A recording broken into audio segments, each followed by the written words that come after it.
आज हम पढ़ेंगे माइकोप्लाज्मा के बारे में। ठीक है। माइकोप्लाज्मा बहुत छोटा माइक्रो ऑर्गेनिज्म होता है, स्मॉलेस्ट माइक्रो ऑर्गेनिज्म। ठीक है, सबसे छोटा माइक्रो ऑर्गेनिज्म जो होता है वो माइकोप्लाज्मा होता है। 1898 में दो French scientist E Nocard and R Roux, ठीक है, नोकॉड एंड रॉक्स, दो साइंटिस्ट क्या किए थे, कुछ कैटल जैसे गोट, सीप, ये सब को एक रोग हो गया था, प्लूरोनिमोनिया। ठीक है, तो प्लूरोनिमोनिया रोग वाले जो कैटल होता है उसके प्लूरल फ्लूइड जो है उसको टेस्ट किए।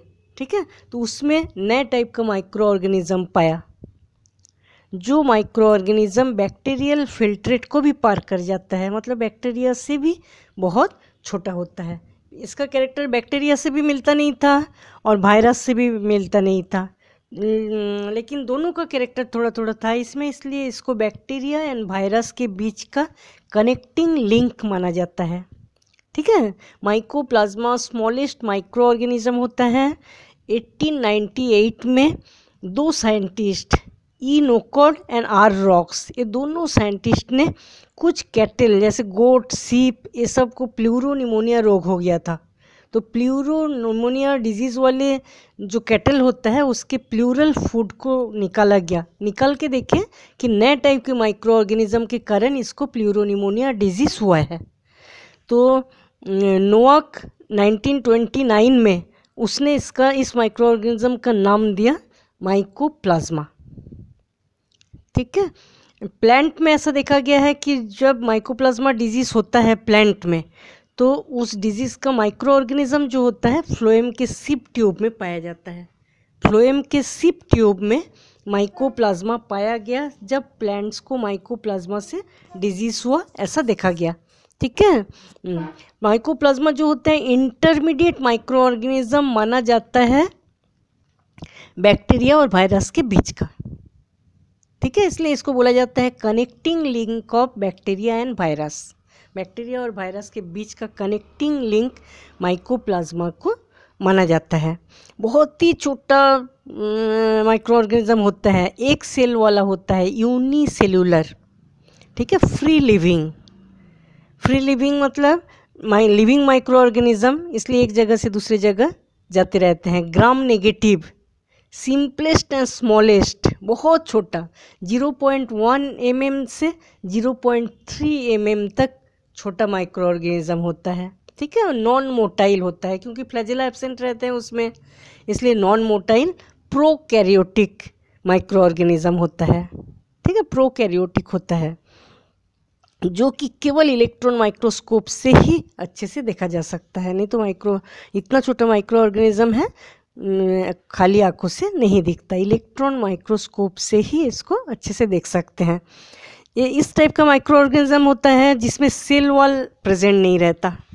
ठीक है, सेल वॉल एब्सेंट रहते हैं। हम लोग जानते हैं कोई भी सेल के सबसे बाहर सेल वॉल रहता है, उसके अंदर सेल मेम्ब्रेन रहता है और बीच में साइटोप्लाज्म होता है जिसमें सेल ऑर्गेनेल्स पाया जाता है। लेकिन प्रोकैरियोट्स में हम लोग जानते हैं ज़्यादातर सेल ऑर्गेनेल्स नहीं पाया जाता, और जो न्यूक्लियस होता है वो ट्रू न्यूक्लियस नहीं होता, न्यूक्लियर क्लियर नहीं रहता, न्यूक्लियर मेम्ब्रेन एब्सेंट रहता है। तो ऐसे ही इसमें सेल वॉल जो होता है एब्सेंट रहता है, सेल वॉल एब्सेंट, केवल अंदर सेल मेम्ब्रेन रहता है।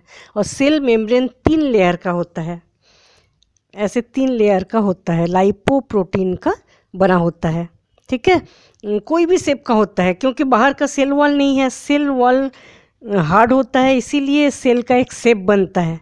इसमें सेल वॉल ही नहीं है तो अंदर के जो साइटोप्लाज्म है उसका मेटाबॉलिक एक्टिविटीज़ जैसे चलेगा, इसका शेप ऐसा ही हो जाता है। बहुत अलग अलग शेप का माइकोप्लाज्मा इसलिए पाया जाता है, मतलब शेप जो है चेंज करते रहते हैं। इस टाइप का जो कैरेक्टर रहता है इसको बोला जाता है प्लियोमॉर्फिक। प्लियोमॉर्फिक मतलब बहुत अलग अलग टाइप के शेप का माइकोप्लाज्मा पाया जाता है, क्योंकि इसमें सेल वॉल नहीं पाया जाता, केवल सेल मेम्ब्रेन होता है। इसमें अलग अलग टाइप के शेप होता है, इसलिए इसको बोला जाता है jokers of the plant kingdom. Jokers of the plant kingdom बोला जाता है। फिलामेंटस भी होता है, ब्रांच्ड होता है, सिलेंडर होता है, कई अलग अलग शेप का होता है, स्पेरिकल भी होता है, बहुत प्लियोमॉर्फिज्म पाया जाता है, मतलब बहुत अलग अलग टाइप के शेप का माइकोप्लाज्मा पाया जाता है, इसलिए डेफिनाइट शेप नहीं होता, इसलिए इसको क्या बोला जाता है, jokers of the plant kingdom. ठीक है। और सेल वॉल नहीं पाया जाता, सेल मेम्ब्रेन जो होता है 3 लेयर का होता है, ये तीनों लेयर लाइपोप्रोटीन का बना होता है, लाइपोप्रोटीन मेम्ब्रेन का बना होता है। ठीक है। और माइकोप्लाज्मा जो होता है एनारोबिक कंडीशन में ही जीवित रह पाते हैं, एनारोबिक होता है, मतलब ऑक्सीजन के प्रेजेंस में नहीं रहते। ठीक है। अब देखेंगे 3 लेयर लाइपोप्रोटीन मेम्ब्रेन जो होता है, उसमें 3 लेयर का जो लाइपोप्रोटीन मेम्ब्रेन रहता है उसमें एक केमिकल पाया जाता है जिसका नाम है स्टीरोल। स्टीरोल। ठीक है। स्टीरोल क्या करता है, जो होस्ट में अटैक करता है, जब माइकोप्लाज्मा जब किसी चीज़ों पर अटैक करते हैं, एनिमल, प्लांट्स, ह्यूमन, इस पर अटैक करते हैं, तो जो होस्ट होता है उससे स्टीरोल, मतलब लाइपोप्रोटीन के मेम्ब्रेन में स्टीरोल पाया जाता है। स्टीरोल क्या करता है, कोलेस्ट्रॉल को एब्जॉर्ब करते हैं होस्ट सेल से, जिस पर अटैक करता है उससे कोलेस्ट्रॉल एब्जॉर्ब करता है। ठीक है। इसमें न्यूक्लियस नहीं पाया जाता, मेम्ब्रेन बाउंड ऑर्गेनेल्स नहीं पाया जाता है। ठीक है। साइटोप्लाज्म जो होता है उसमें डीएनए भी पाया जाता है, आरएनए भी पाया जाता है। देखो डीएनए जो होता है, हम लोग प्रोकैरियोटिक के बारे में जानते हैं कि इसमें लीनियर डबल स्ट्रैंडेड डीएनए पाया जाता है, लीनियर बहुत लंबा डबल स्ट्रैंडेड डीएनए पाया जाता है, और छोटे छोटे सिंगल स्ट्रैंडेड आरएनए पाया जाता है इसमें।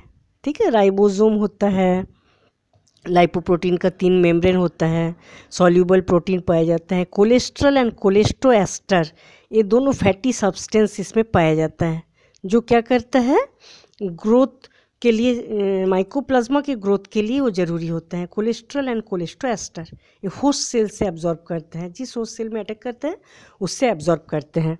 ठीक है।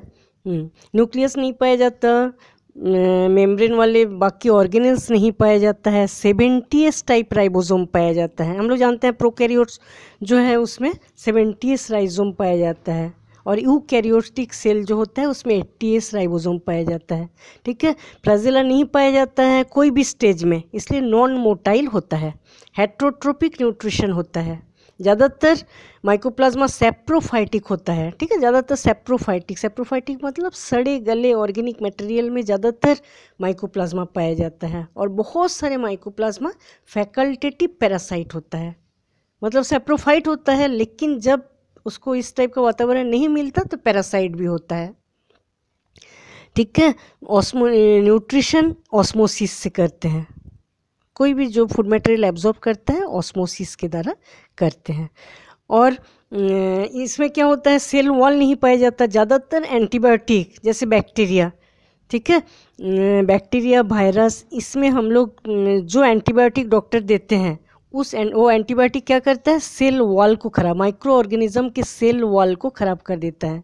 माइक्रो ऑर्गेनिज्म के सेल वॉल को ख़राब कर देने से क्या होगा, वो माइक्रो ऑर्गेनिज्म मर जाता है। लेकिन माइकोप्लाज्मा में कोई सेल वॉल ही नहीं पाया जाता, इसलिए कुछ एंटीबायोटिक्स का कोई असर इसमें नहीं होता है। जैसे पेनिसिलिन सेल वॉल पर इफेक्ट नहीं कर पाता है, इसलिए पेनिसिलिन एंटीबायोटिक इस पर कोई असर नहीं होता है। ठीक है। कुछ चीज़ें जैसे टेट्रासाइक्लिन, क्लोरेमफेनिकॉल, ये सब एंटीबायोटिक जो होता है वो सेल के अंदर की मेटाबॉलिक एक्टिविटीज़ पर एक्ट करते हैं। ठीक है। मेटाबॉलिक एक्टिविटीज़ को ख़राब कर देते हैं। मेटाबॉलिक एक्टिविटीज़ को ख़राब करने से पूरी तरह से माइकोप्लाज्मा जो है वो मर जाता है। ठीक है। तो टेट्रासाइक्लिन, क्लोरेमफेनिकॉल, ये एंटीबायोटिक देने से माइकोप्लाज्मा जो है उसके माइकोप्लाज्मा डिजीज़ ठीक हो जाता है। ठीक है।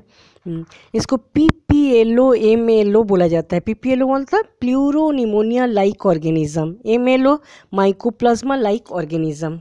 इसका एग्जाम्पल है माइकोप्लाज्मा, एकोलेप्लाज्मा, यूरिया प्लाज्मा, एनारोप्लाज्मा, स्पाइरोप्लाज्मा, ये सब कई छोटे छोटे माइक्रो ऑर्गेनिज्म हैं जो कि माइकोप्लाज्मा ही होता है। ठीक है। उसका एग्जाम्पल है। तो सेल इस टाइप से 3 लाइपोप्रोटीन का लेयर पाया जाता है। इसके अंदर जो साइटोप्लाज्म होता है उसमें लीनियर डबल स्ट्रैंडेड DNA पाया जाता है, और छोटे छोटे सिंगल स्ट्रैंडेड RNA पाया जाता है। कोलेस्ट्रॉल एंड कोलेस्ट्रोएस्टर पाया जाता है, जो इसके ग्रोथ के लिए ज़रूरी होता है। ठीक है, बीच में राइबोसोम पाया जाता है। अब हम देखें कई अलग अलग शेप का माइकोप्लाज्मा होता है। अब हम देखेंगे इसका लाइफ साइकिल। ठीक है, लाइफ साइकिल किस टाइप का होता है? माइकोप्लाज्मा का लाइफ साइकिल कई साइंटिस्ट लोग पता नहीं कर पाए कि किस टाइप का इसका लाइफ साइकिल होता है, क्योंकि ऐसा देखा गया है कि माइकोप्लाज्मा के जो सेल होता है इसके अंदर छोटे छोटे ऐसे एलिमेंट्री बॉडीज़ बनता है, कुछ सेल लाइक स्ट्रक्चर अंदर बनता है। ठीक है, फिर फूड मटेरियल कलेक्ट करके पहले रहते हैं ये, फिर फूड मटेरियल कलेक्ट करके जो छोटे छोटे सेल बनता है उसका साइज बढ़ता रहता है। पहले उसको एलिमेंट्री बॉडी बोलेंगे, फूड मटेरियल कलेक्ट करके जो बनता है उसके बाद इसको थोड़ा सा साइज में बड़ा होगा, इसको बोलेंगे इंटरमीडिएट सेल, फिर लार्ज सेल और बड़ा हो जाता है, फूड मटेरियल कलेक्ट करके और बड़ा हो जाता है, उसके बाद 2 भागों में टूट जाता है, जैसे बाइनरी फिशन।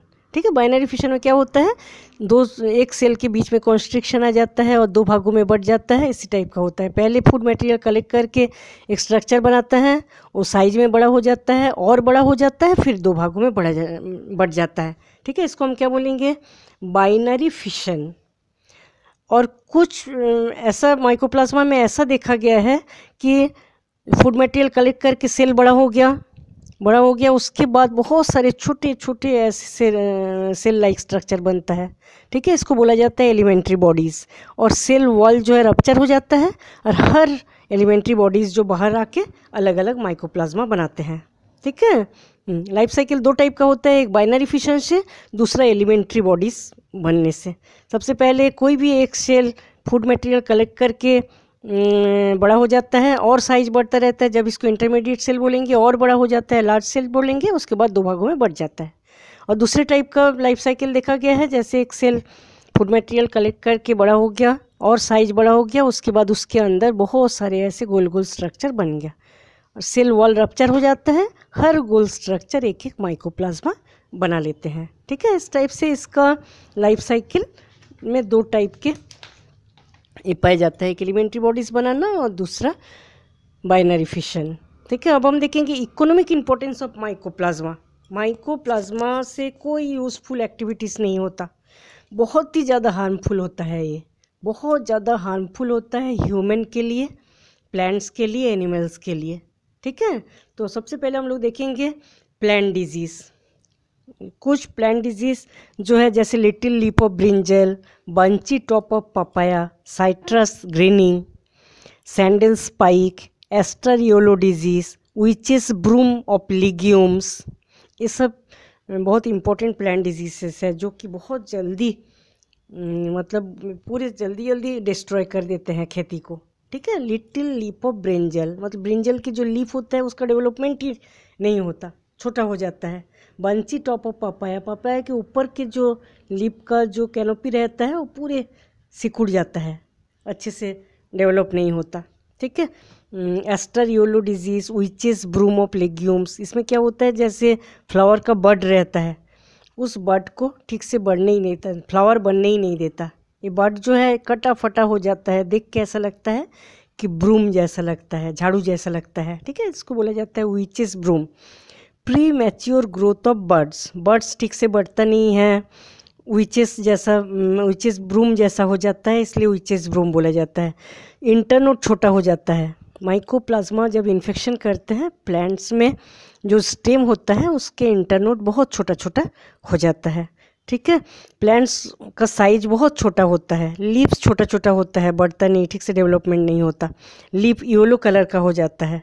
ठीक है, और फ्लोरल पार्ट्स, फ्लावर का जो पार्ट्स होता है वो लीफ लाइक स्ट्रक्चर में चेंज हो जाता है। ऐसे बहुत सारे अलग अलग सिम्टम्स दिखाई देते हैं अलग अलग माइकोप्लाज्मा डिजीज़ में। ठीक है, एनिमल डिजीज़ में है प्लूरोनिमोनिया इन कैटल में, जैसे गोट में, सीप में प्लूरोनिमोनिया डिजीज़ हो जाता है, जो कि माइकोप्लाज्मा माइकोइडिस से होता है। ठीक है, माइकोप्लाज्मा माइकोइडिस से होता है प्लूरोनिमोनिया इन कैटल। और एक है एगेलैक्टिया, सीप एंड गोट, सीप में गोट में एक डिजीज़ होता है जिसका नाम है एगेलैक्टिया, जो होता है माइकोप्लाज्मा एगेलैक्टी। इस में से होता है, ठीक है, स्पेसीज से होता है एनिमल डिजीज़। अब ह्यूमन डिजीज़ देखेंगे। ह्यूमन में बहुत ही हार्मफुल डिजीज़ होता है इससे, जैसे ह्यूमन इनफर्टिलिटी, माइकोप्लाज्मा के इन्फेक्शन से इनफर्टिलिटी हो जाता है। जेनाइटल इन्फ्लेमेशन माइकोप्लाज्मा होमिनिस से होता है, ठीक है। माइकोप्लाज्मा यूरेथ्रिटिस एक रोग होता है जो कि माइकोप्लाज्मा होमिनिटिस से होता है।